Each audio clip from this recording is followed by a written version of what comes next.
Morning Algebra 2, we are going to be covering lesson 59, and 59 can be a little confusing, but you want to make sure you use the book, this video, my notes, your calculator, whatever it takes to get this down. So there are two properties in addition to what you already know about exponents. Okay, so it's assuming you know your exponent properties. And so this is an extension of that, covering fractional exponents.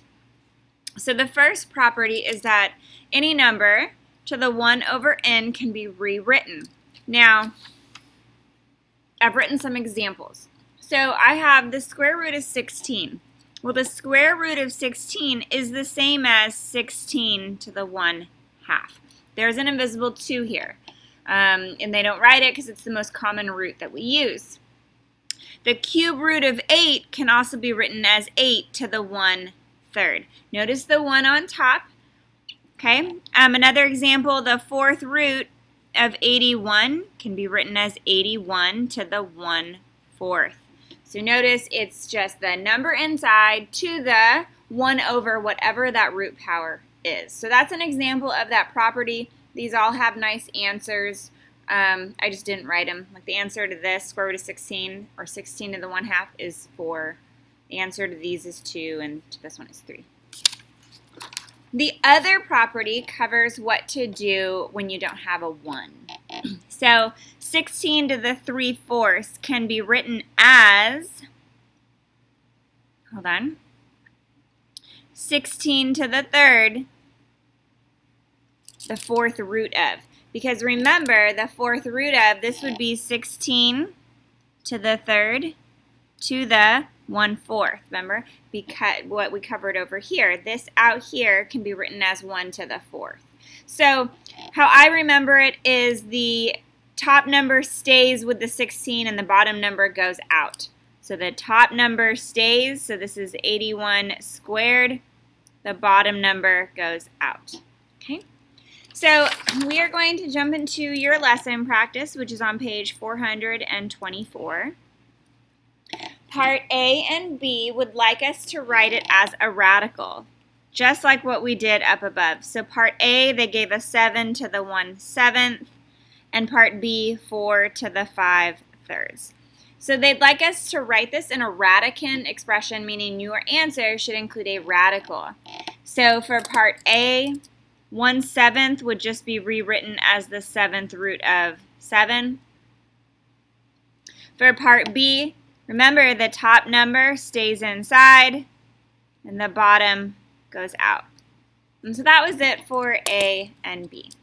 For the next part, I'm going to do an example, and just like I did up above, on simplifying I should call this simplifying radicands, but I'm going to do one with you. So here's an example. If I have the 4th root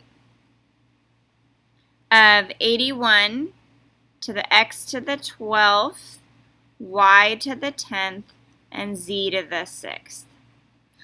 So first things first, I'm going to do two things. I'm going to start with using my calculator to evaluate 81 to the 1/4.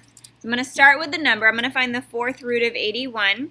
So 81 to the, you could just put 0.25, right? Because 1/4 has a value of 0.25. Or you could put parentheses 1 divided by 4. But if you're going to use the fraction, you have to use parentheses. Okay, so that gives me 3. So the 3 comes out. Now I'm going to divide the exponents by the root number.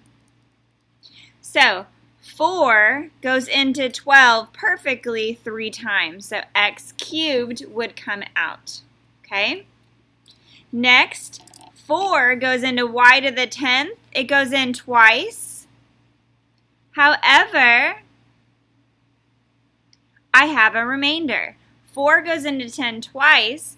4 times 2 is 8, but I have a remainder of 2. So let me clarify. 4 goes into 10 twice. 2 times 4 is 8, and I get a remainder of 2. So I took 2 out, y squared, but I have 2 remaining inside. Okay? Z to the 6th, 4 goes into 6 one time with a remainder of 2. So that is where I got each piece. If you'd like another one, let's see here. Simplify the cube root of 125. A to the 6th, B to the 7th.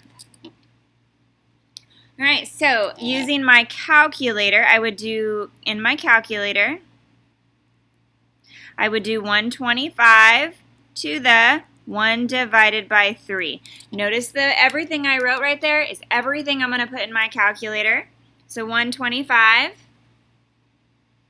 to the parentheses 1 divided by 3. I'm finding the third root of 125, and it's 5 because 5 to the third is 125. So that gives me 5. Now I'm going to divide. 3 goes into 6 perfectly 2 times, so a squared comes out. Okay. 3 goes into 7 twice. However, I have a remainder of 1.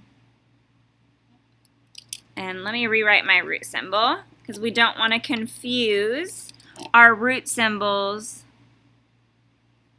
And so there is my answer. So back to our lesson practice, part C and D. So part C asked us to simplify the 6th root of 64x to the 18th. So using my calculator, I'm going to do 64 to the 1 divided by 6. And I'm going to divide 6 into 18, which goes in perfectly 3 times.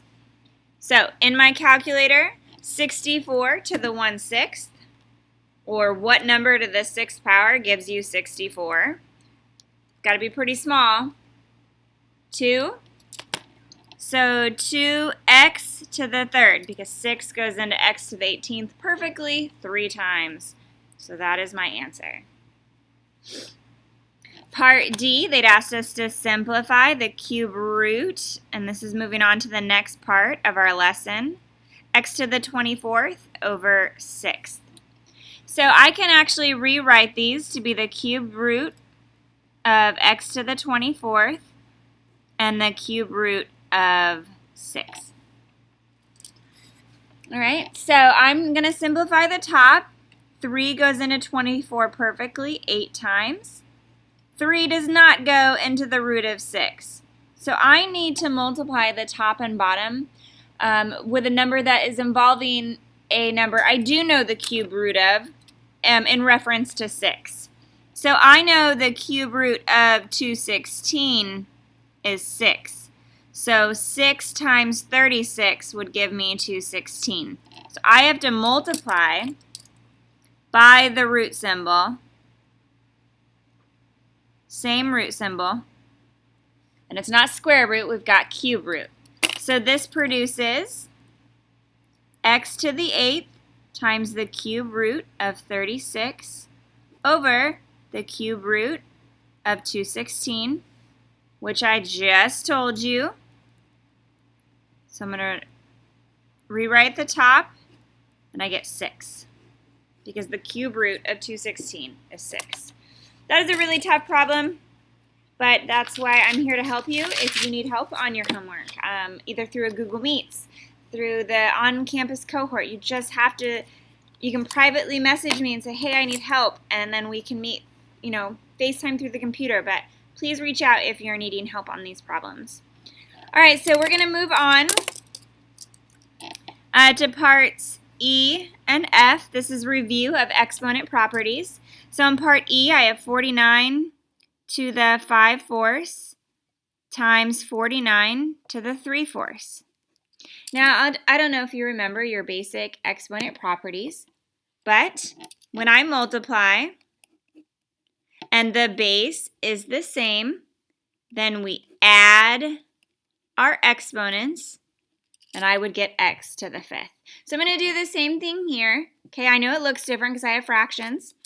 So that would give me 49 to the negative 5/4 plus 3/4, which gives me 49 to the negative 2/4. Now, a couple things. This was just on the last test. A negative exponent forces you to move.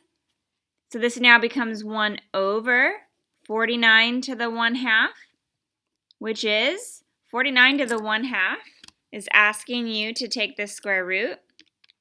So 49 to the 0.5, I put 0.5 instead of entering 1/2. It's just 7. So my answer is 1/7. Part F is having us do review of the quotient property for exponents.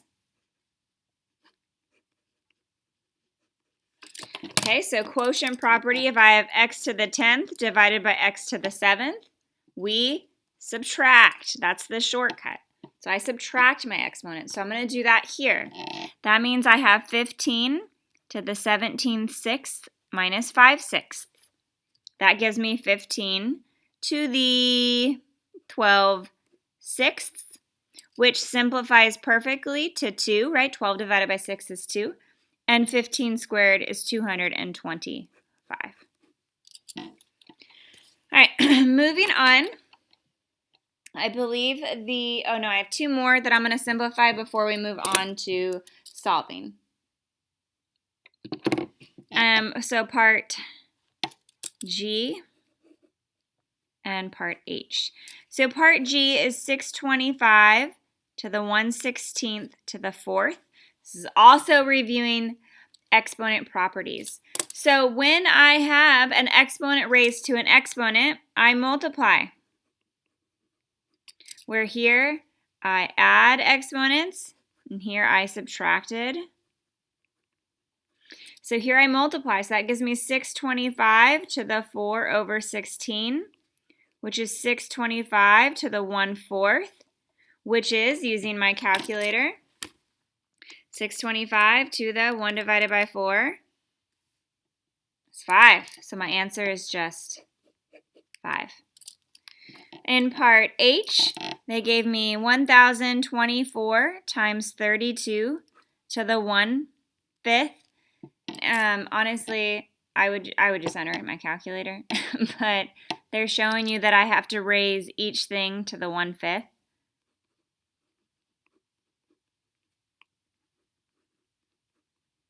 And I would enter those in my calculator. So 1024 to the 1 divided by 5. And I get 4.